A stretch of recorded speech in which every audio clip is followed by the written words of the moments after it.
Craving पता क्यों होती है? शरीर के अंदर जो गंदगी होती है वो गंदगी को डिमांड करती है। आंतों के अंदर जो चिपकी गंदगी है ना वो कहती है और गंदगी का और। इस वजह से आपको गुलाब जामुन की, मसाले डोसे की, भेलपुरी की क्रेविंग होती है। जब आपकी आंतें पूरी तरह से साफ हो जाएंगी, आपको कभी गुलाब जामुन, टिक्की, पकोड़ा, जलेबी इसकी क्रेविंग होनी बंद हो जाएगी। इनकी क्रेविंग नहीं होगी। क्रेविंग पर विजय प्राप्त करनी है तो, भूख पर विजय प्राप्त करनी है तो अनीमा का प्रयोग कंपल्सरी है। अनीमा का प्रयोग करने के बाद आपको बिल्कुल वैसी एनर्जी महसूस होगी जैसे चाय पीने के बाद महसूस होगी। सुबह उठते ही आपको चाय चाहिए। कुछ दिनों के बाद आपको लगने लगेगा सुबह उठते ही अनीमा चाहिए। एनर्जेटिक महसूस करोगे, ताजगी आ जाएगी, जैसे पता नहीं क्या मिल गया, ऐसा महसूस करो। क्योंकि वो जो गंदगी है उसने आपके शरीर की एनर्जी को ब्लॉक किया हुआ है। वो आपको ताजगी नहीं महसूस होने देगी। कई बार बहुत लोगों की शिकायत होती है सुबह उठने पर ताजगी नहीं महसूस होती, बहुतों की शिकायत होती है। आप अनीमा करो, देखो कैसे ताजगी महसूस होती। ताजगी इसलिए नहीं महसूस होती क्योंकि शरीर के अंदर जमा गंदगी ने आपके शरीर की एनर्जी को ब्लॉक कर दिया, इसलिए ताजगी महसूस होती। हल्कापन रहेगा हमेशा। और कब से छुटकारा पाने में रामबाण इलाज नहीं, पहले दिन से ही राहत मिलती है। पाचन तंत्र में सुधार होता है और शरीर को पूरी तरह से क्विक डिटॉक्सिफिकेशन करता है। आपका ब्लड सर्कुलेशन बढ़ाता है, आपकी त्वचा को स्वस्थ और चमकदार बनाता है और वजन घटाने के अंदर सहायक है। माइग्रेन और सिर दर्द में राहत मिलती है। और भी इनके असंख्य बेनिफिट हैं जो मैंने इस स्लाइड में नहीं कहा, कुछ मोटे मोटे आपको बता दूं। तो ये था अनीमा। आओ विनय भाई जी, आप अपना एक्सपीरियंस सुनाओ कि 6 महीने का आपका क्या एक्सपीरियंस रहा, कैसे कैसे आपने वेट लॉस किया, और अनीमा के बारे में भी बताना, कब करते हो, कितनी बार करते हो, अनीमा से आपको क्या फायदा हुआ। आप इधर बैठो।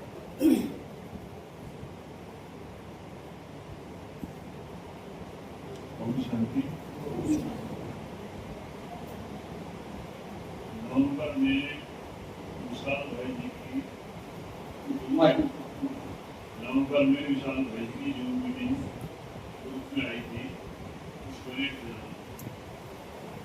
मैं जो इसमें करने लगा तो देखता रहा यूट्यूब पे। उसके बाद बहुत सारी वीडियो देखी, उनके बारे में सुना,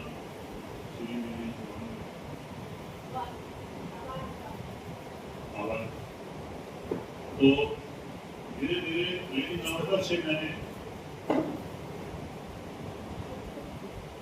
नवंबर से मैंने स्टार्ट नहीं किया।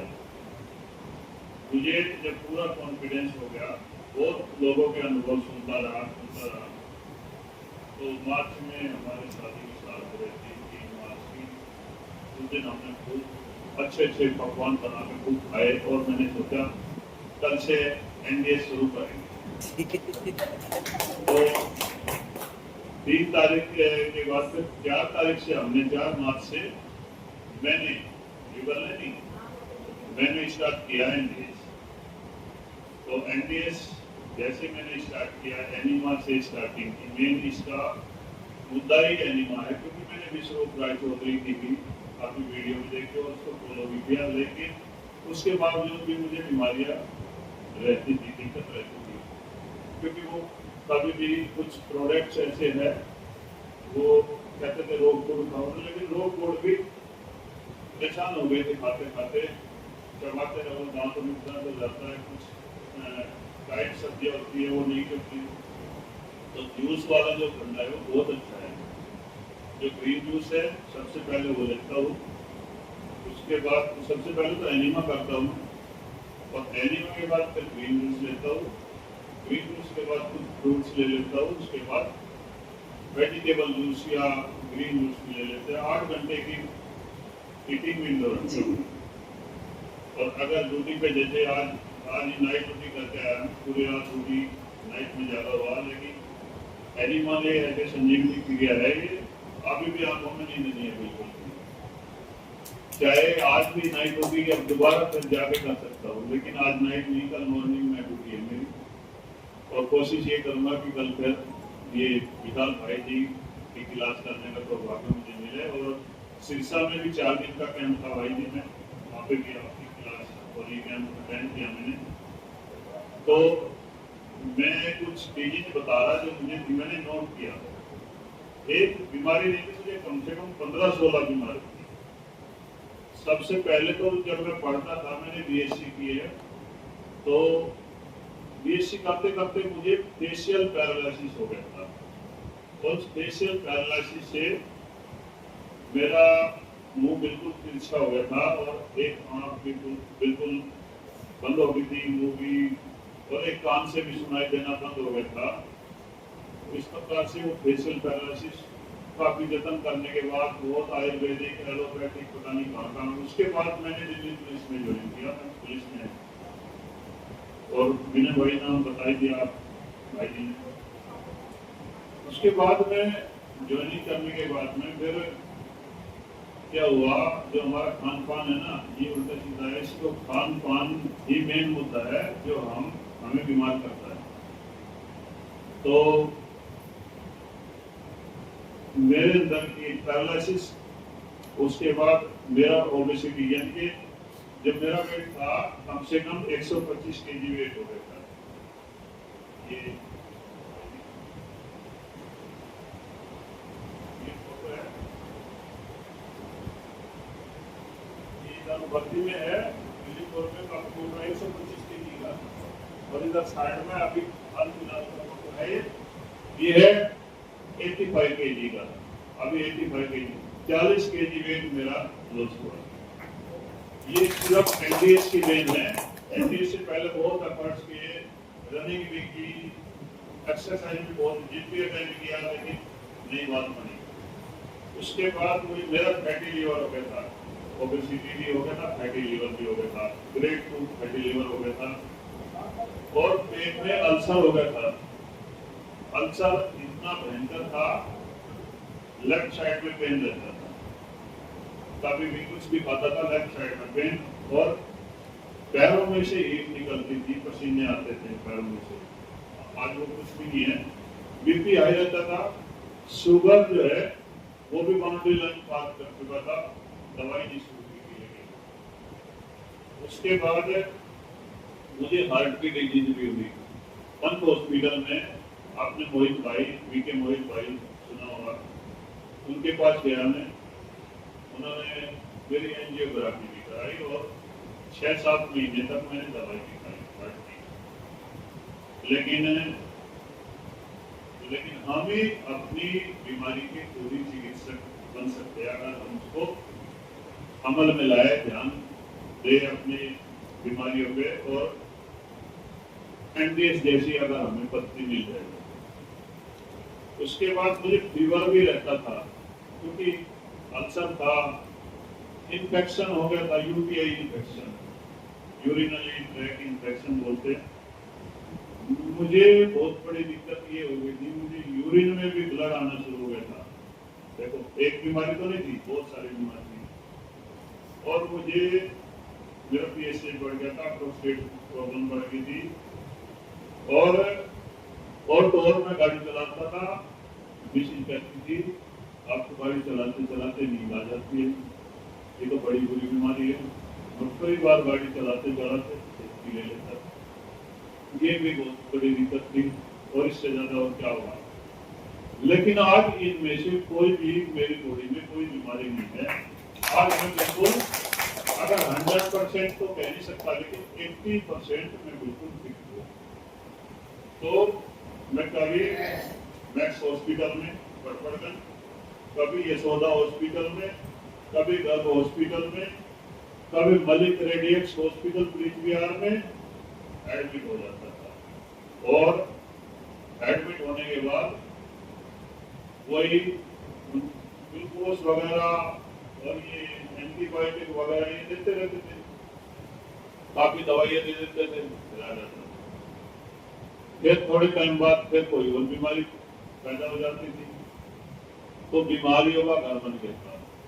मेरी जो शरीर बॉडी है, ये जो गाड़ी है, इस गाड़ी में अनेक बीमारियां, क्योंकि इसकी सर्विसिंग हमें पता नहीं था कैसी होगी। अब सर्विसिंग करने का माध्यम यही है कि हमें अपनी बॉडी की सर्विसिंग करने के लिए एनडीएस न्यू डाइट सिस्टम यानी कि नेचुरल डाइट सिस्टम यानी कि नई भोजन पद्धति हमें अपनानी चाहिए। ओआरएस लेना चाहिए। ओआरएस बोले तो ओ से ओरिजिनल, आर से रीजनल, एस से सीजनल। ये नेचुरल फ्रूट्स लेने चाहिए, इनके रहना चाहिए। तो वो दूसरा ओआरएस लेते रहते थे, उससे वो बीमार हो जाते थे। तो इस प्रकार से काफी दिक्कतें मुझे होती रही और अनकुक्ड फूड लेते थे। अब मैं ग्रीन जूस, एनिमा, रो फूड और मिल्क से सभी बने हुए प्रोडक्ट बिल्कुल बैन लगा दिए, क्योंकि अल्सर है उसी का कारण, हार्ट डिजीज है उसी का कारण, चाय कॉफी ये सब पीना उसी का, बीमारियों को कारण यही है, मिल्क और मिल्क से बने हुए प्रोडक्ट। अब मैं नेचुरल फूड यूज करता हूँ और मेरा वेट, जैसे ही स्टाफ वाले मुझे देखते हुए कहते तुम तो बीमार से हो गए, मैं उनको कहता हूँ चलो मेरे साथ दौड़ लगाओ, अगर तुम दौड़ में फर्स्ट आ जाओ तो मैं बीमार, अब मैं फर्स्ट आ गया तो मैं सही हूँ और बीमार। अब कोई दौड़ने के लिए भी तैयार नहीं होते, क्योंकि मैं सुबह मॉर्निंग में काफी पहले तो नहीं दौड़ा जाता था, मोटा पसीने में चढ़ता था, पसीने आते थे, सांस फूलती थी, तो ये कंडीशन आ चुकी थी। आज बिल्कुल परफेक्ट हो। और एनिमा जो है, एनिमा इज द बेस्ट। अगर हम फास्टिंग भी रखते हैं, क्योंकि इसमें फास्टिंग भी मस्ट है, भाई एक्सप्लेन करेंगे बाद में। और अगर हम फास्टिंग रख रहे और एनिमा नहीं कर रहे, ये भी हमारी बॉडी पे अपराध, क्राइम कर रहे हैं अपनी बॉडी के लिए। इसलिए fasting is a crime against the body without enema, ये बोलते हैं। यानी कि अगर हम फास्टिंग रख रहे 24 घंटे का, तो हम फास्टिंग नहीं कर सकते, हमें वीकनेस आ जाएगी। लेकिन मुझे किसी प्रकार की वीकनेस नहीं, मैं 36 घंटे का निर्जला फास्टिंग भी रखता है एनिमा के लिहाज से, कई बार रख लिया 36 घंटे का। तो पुलिस लोग में तो ऐसा हमारी ड्यूटी है, लेकिन इसमें कई घंटे हम ड्यूटी पे भी रह सकते हैं और अगर कहीं कुछ भी ना मिले तो फास्टिंग स्टार्ट कर देते, नहीं तो कहीं से आम ले लिया, खीरा ले लिया, खरबूजा ले लिया, तरबूज ले लिया, नेचुरल फ्रूट लिया, अपना चाकू से काटा और प्लेट में रखा और खाया, ये हम यूज कर लेते हैं। तो एनिमा बहुत इसमें फायदेमंद है, क्योंकि हाथों की सफाई करने का माध्यम यही है एनिमा। और जब तक हाथों की सफाई नहीं होगी तो हमारा जो सेकंड ब्रेन है, आंख, छोटी आंख, उसकी सफाई बहुत जरूरी है। और उसके 71 जो पॉइंट्स भाई जी ने अभी बताए हैं, वो 71 पॉइंट्स किसी न किसी बॉडी ऑर्गन से रिलेटेड होते हैं।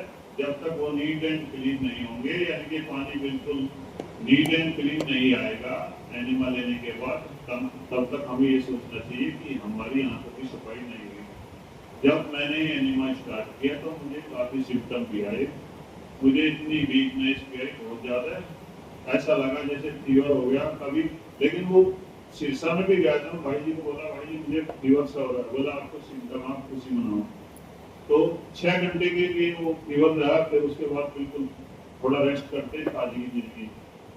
अभी भी अगर हम एनिमा करते हैं तो enema is the best option of NDS, इससे बेस्ट कोई है नहीं। और एनडीएस से अच्छी पद्धति मुझे कोई नहीं लगी। एलोपैथिक मैंने देखी, आयुर्वेदिक मैंने देखी, यूनानी पद्धति मैंने देखी और होम्योपैथिक मैंने देखी, और भी काफी पद्धति देखी, लेकिन ये पद्धति ऐसी लगी जिसने मेरी बॉडी की लगभग सभी बीमारियां निकाल दी अंदर से। और अभी भी मैं एनिमा ले रहा हूँ, क्योंकि अभी मैं जो ले रहा हूँ 3 महीने से कर रहा हूँ मैं, लेकिन अभी भी जो अंदर पानी लेते हैं वो नीट एंड क्लीन नहीं आ रहा, अभी भी गंदगी निकल रही है। और जब पूर्ण रूप से बिल्कुल आंतें साफ हो जाएगी तो हमें बिल्कुल ईश्वरीय वरदान जो भाई जी ने बताया, निरोगी भव का वरदान मिल जाएगा। और हम यहीं पे अपनी कंचन जैसी काया जो बाबा ने बताया वो कोशिश करते हैं।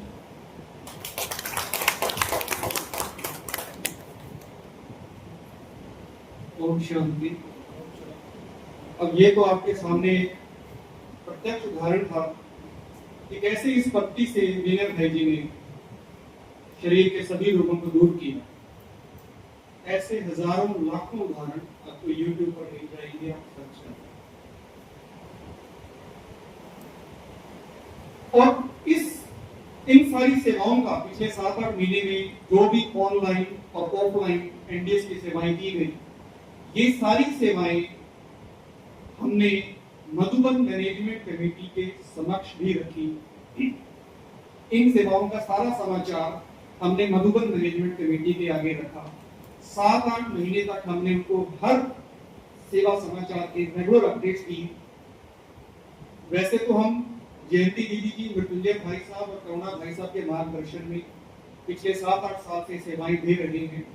साथ में 200 सेवाधारियों की टीम भी है, पर उसमें डीकेस और नॉन डीकेस के लिए प्रोजेक्ट चलाते थे। इस तरह की हेल्थ सर्विसेज नहीं थी, ये 7-8 महीने पहले शुरू की और सभी ने इसको एप्रिशिएट किया। तो मधुबन के जो सीनियर थे, उनकी इस पत्ती के बारे में क्या राय है, वो भी हम सुन लेते हैं 1-2 मिनट के लिए।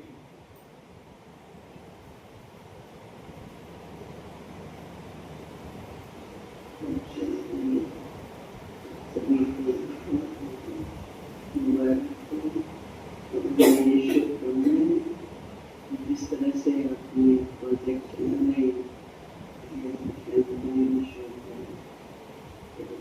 आगे बढ़ते रहेंगे, जिस प्रकार से भी सेवा कर सकते हैं, मीटिंग शुरू करें।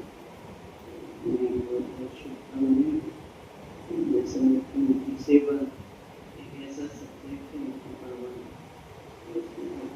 मदद करती है। सबके साथ में हम सभी भी इस सेवा में करें, ऐसी मेरी आप सभी के प्रति शुभकामनाएं।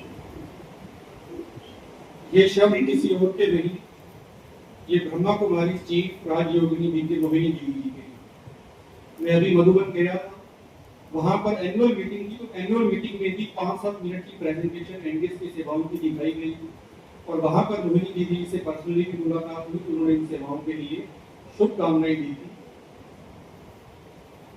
सुदेश दीदी जी जो हमारे ज्वाइंट चीफ हैं, उन्होंने भी शुभकामनाएं दी हैं, वो भी हम सुन लेते हैं एक बार। ओम शांति, ओम शांति।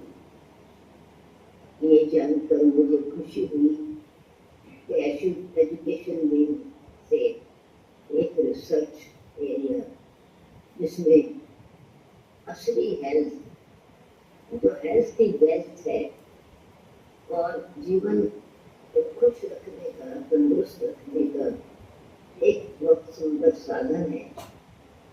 प्रकृति की प्राकृतिक चीजें, चाहे फल हैं, चाहे सब्जियां हैं, चाहे कुछ भी, जो भी प्रकृति की चीजें हमको तंदुरुस्त रखने वाली हैं। अभी तो ये भी कहते हैं न केवल फल परंतु कई फलों के पत्ते, मूली है चाहे पत्ते हैं, ऐसे ही बहुत प्रकार के पत्ते और फल प्रकृति की चीज है। पहले सुना करते थे कि ऋषि लोग सिर्फ फल फूल पर ही जीते थे, तो वास्तव में वो राज ऋषियों ने कभी ये जरूर रिसर्च किया होगा और एक्सपीरियंस किया होगा, और उस एक्सपीरियंस के रिसर्च के आधार पर अभी जो प्रोजेक्ट चल रहा है कि अपने हेल्थ को भी ठीक रखना है तो माइंड को भी ठीक रखना है। जैसे कहा जाता है health is the food for the mind, तो हमारी नेचर क्यों, तो नेचर ऐसे हमारे को क्यों करती है। और हमारी नेचर जो नेगेटिव बन गई, जिससे शरीर के साथ अटैचमेंट अथवा लोगों से जुड़ी, वो सात्विक वृत्ति कैसे बने, तो फल फूलों से अथवा ऐसा भोजन नियम मर्यादा पूर्वक खाए, ये बहुत अच्छा है। इसमें सत्योगित आयु लंबी होगी, हेल्दी होंगे, निरोगी दिनचर्या होगी, तो वो संस्कार यहाँ से भी बढ़ते जाए तो दोनों नेचर को संभव करना करते जाए। आत्मा के भी नेचर को संस्कार स्वभाव को सबको प्रदान बनाए और प्रकृति को जैविक को सबको प्रदान बनाए। जैसा सोना वैसा देवर, ये बाबा हमेशा कहते थे। तो जैसे आत्मा शुद्ध नेचुरल नेचर से बाबा नेचर को शुद्ध कर रहे हैं और प्रकृति हमारे से वो कम करती है। हम कर्म पर कंट्रोल करें, जिह्वा पर कंट्रोल करें। कहा जाता है पेट भर जाता है, आंखें दुखी रहती है। क्यों?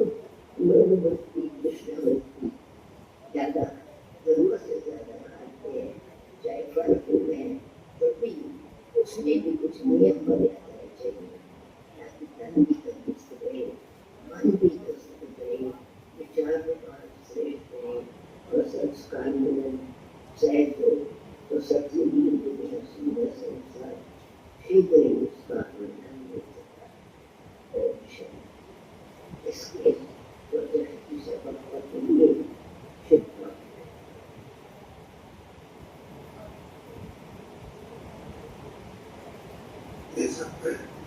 सबके मजबूर लोग हैं, रोग भी नहीं होता था। आजकल हर व्यक्ति, हर धर्म में, हर परिसर में, हर धर्म के लोग, हर आयु के लोग, बड़े लिखे लोग भी बीमार होते हैं। इसके कारण हम खाना पीना और सोना इसको ठीक नहीं करते। हमारे जब में सोते और खाना से वर्षों करके इनएक्टिव वो करके जैसे टू मच खा लेते एक बार अच्छे अच्छे रुचि सूची को देख करके उसके बाद में एक उसको डाइजेशन में पर्याप्त समय न देने के कारण उसमें गैस बनता है और गैस के कारण पेट भी टूट जाता है। तो गैस बॉडी के अलग अलग अंगांग में जा करके अपने दिमाग से लेकर के रोज तक गैस चले जाते हैं। इसके कारण बीमारी, बुढ़ापा, इनएक्टिव और सोच में भी बहुत बड़े प्रभाव की इन्फ्लुएंस करता है। इसके लिए इन सभी बातों को ईश्वरी गजा के अपने भाई बहन बहुत अच्छे रिसर्च करके, स्टडी करके, प्रयोग करके, अनुभव का आधार से विशाल भाई और उनकी टीम सभी मिले हुए मधुबन से भाई लोगों ने सहयोग दे रहे।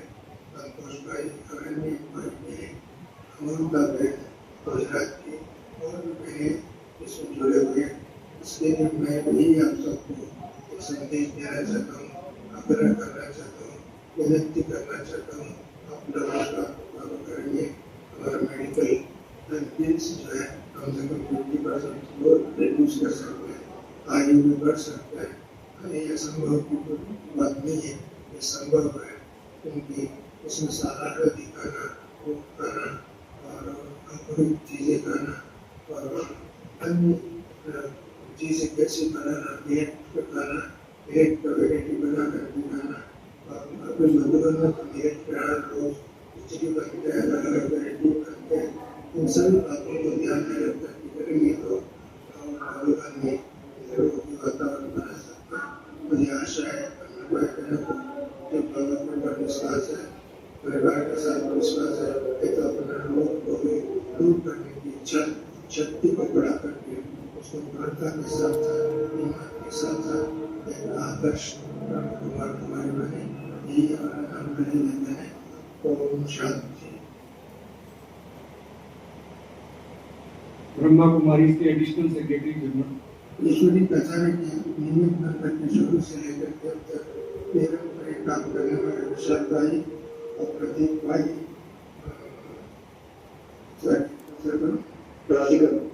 राधिका बहन है और संतोष भाई है। इन सभी भाइयों को हम दिल से बहुत बहुत बधाई देता हूँ, क्योंकि ये लोग प्रयोग करके और एक रिसर्च करके हम सबको ट्रेनिंग दे रहे हैं, ऑनलाइन ट्रेनिंग दे रहे हैं। मुझे आशा रखता हूँ इनको बुला करके मधुबन शांति में 2-3 दिन के लिए कोर्स का आयोजित कर रहे हैं। इसके लिए एक समय निश्चय करके मैं सबको बताएंगे तो विशाल भाई सारी टीम के साथ आकर के एक सेवा देंगे। ओम शांति, ओम शांति।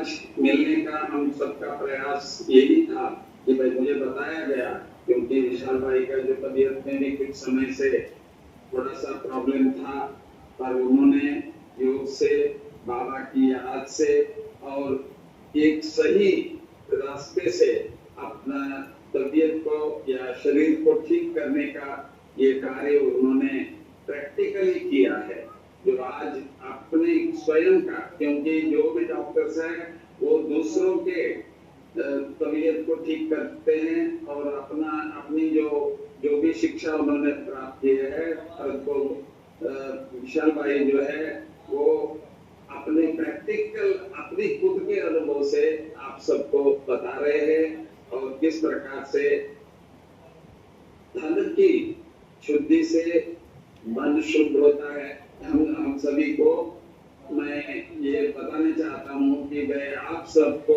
इस बात पर भी ध्यान देना बहुत जरूरी है। तो मेरा अनुभव ये है कि जब से बाबा मिले 1960 से, रात और दिन हम लोगों ने केवल सेवा करने की ही अपनी पार्ट बजाते रहे, तो इसीलिए तो हम लोग अपने तन के ऊपर, क्योंकि 20-21 साल की उम्र थी और किस तरह से रात दिन गया और आज मैं 85 इयर्स में पहुंचा हूँ, तो आप सबसे आज मिल रहा हूँ। ये सब बाबा की दया से है, परंतु हमको बीच में थोड़ा सा ये भी नॉलेज मिला तो किस प्रकार अपने तबीयत को हमको ठीक रखना जरूरी है, और जिसमें हमारा मन भी शुद्ध हो और जो हमारे मेडिटेशन है वो भी बहुत अच्छी तरह से हम कर सके। तो ये एक विशेष ज्ञान इस समय पर सारे परिवार को देने की प्रयास आप कर रहे हैं, उसके लिए भी मैं विशेष अपनी तरफ से धन्यवाद देता हूँ।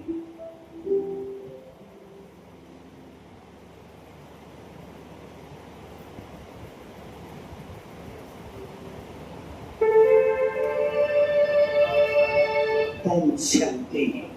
ईश्वरीय खजाना ग्रुप के सभी भाई बहनों को बहुत बहुत या प्यार, सभी बादशाहों को नमस्ते। अपनी हेल्थ का भी बहुत ध्यान रखना है, क्योंकि अगर हमारी हेल्थ अच्छी होती है, शरीर में एसिडिक प्रॉब्लम, गैस्ट्रिक प्रॉब्लम नहीं होती, पेट हल्का रहता है, तो योग में भी आनंद आता है, पुरुषार्थ में भी आनंद आता है, सवेरे उठने में भी सहजता और सुखद अनुभूति होती है।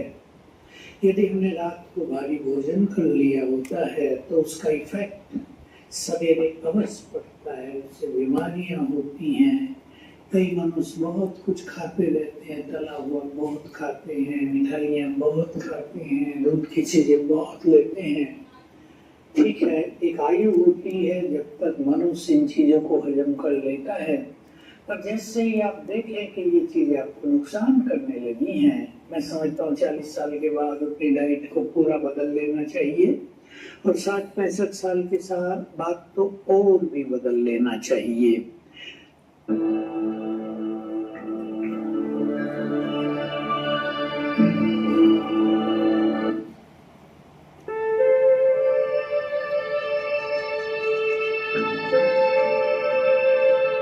कई लोग बता देते हैं कि भाई हमें डॉक्टर्स कहते हैं कि केवल जूस पे रहो, 8 बार जूस पी लो।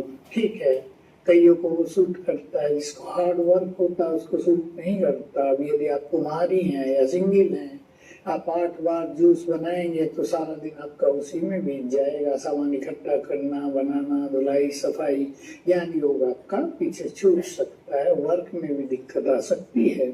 इसलिए आपको खुद सेट करना है कि हमें क्या करना है, किस तरह से अपने भोजन को सेटिंग करनी है। हाँ, शाम को अगर आप 6-7, 7:30 तक भी खा ले तो अच्छा होता है। बहुत देर खाने से तो नुकसान ही होते हैं, लेकिन कुछ बहनों की समस्या, उनके पति बहुत देर से आते हैं अपने कामकाज से और वो उनसे पहले भोजन नहीं कर सकती, तो उनको कठिनाई होती है।